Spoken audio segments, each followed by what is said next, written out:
Olá, eu sou doutora em genética e melhoramento e uma grande entusiasta da neurociência.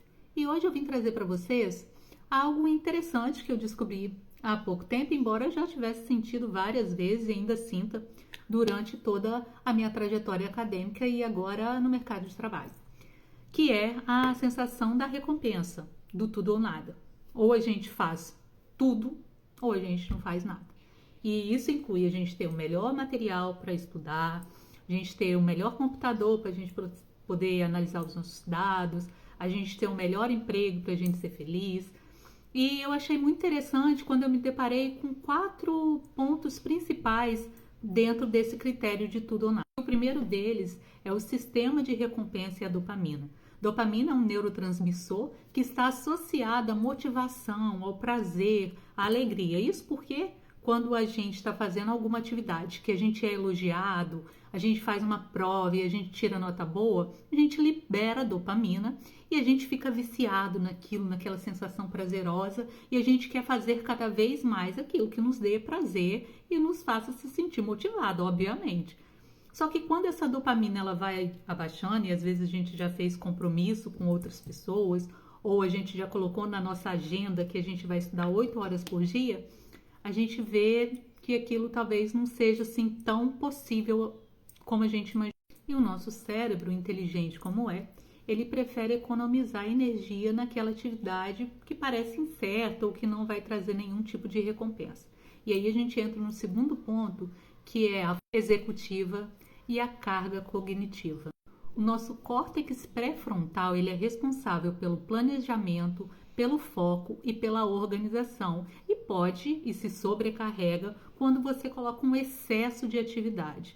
Então não adianta você colocar que em um dia você vai ler 52 artigos, que você vai escrever o seu TCC inteiro ou que você vai estudar sem parar, sem comer, porque você tem uma prova amanhã. O seu cérebro não funciona assim. Ele precisa de entender qual que é o seu processo de aprendizado. Porque quando a demanda é muito alta, o cérebro ele vai se proteger e aí ele entra no modo de evitação. E aí entra um lado da moeda que a gente, estudante e trabalhador, conhece bem, que é a procrastinação, que é uma forma de você evitar o estresse daquela atividade, principalmente porque você lá no fundo sabe que não vai dar conta.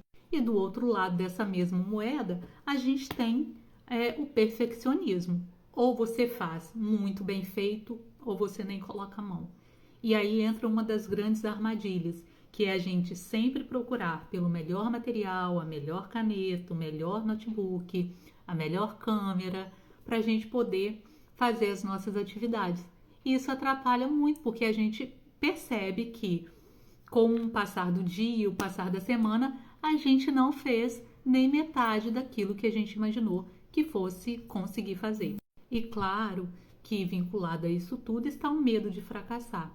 Esse medo ele está ligado também à parte da amígdala, do córtex orbitofrontal.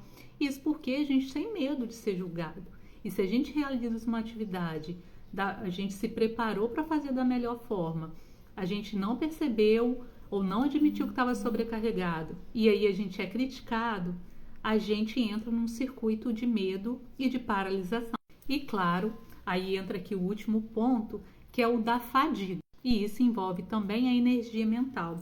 O cérebro, ele tem uma quantidade ideal para gastar de energia nas atividades.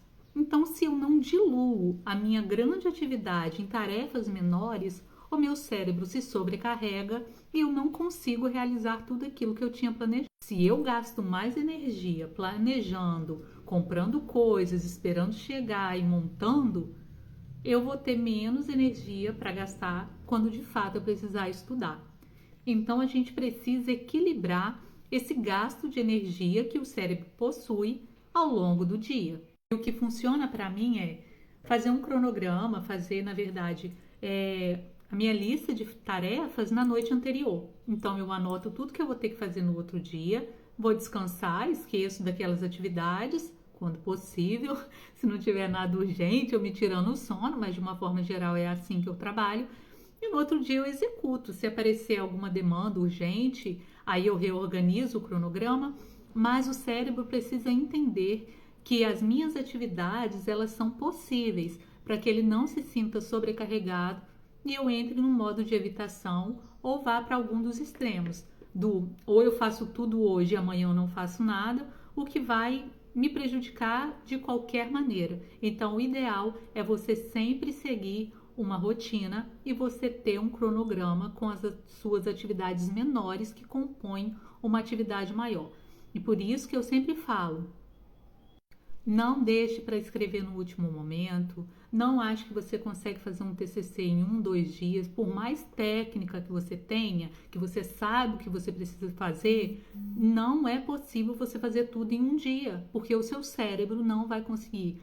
E se você precisar de cada vez que for fazer uma atividade, tomar algum tipo de estimulante, isso a longo prazo vai te atrapalhar.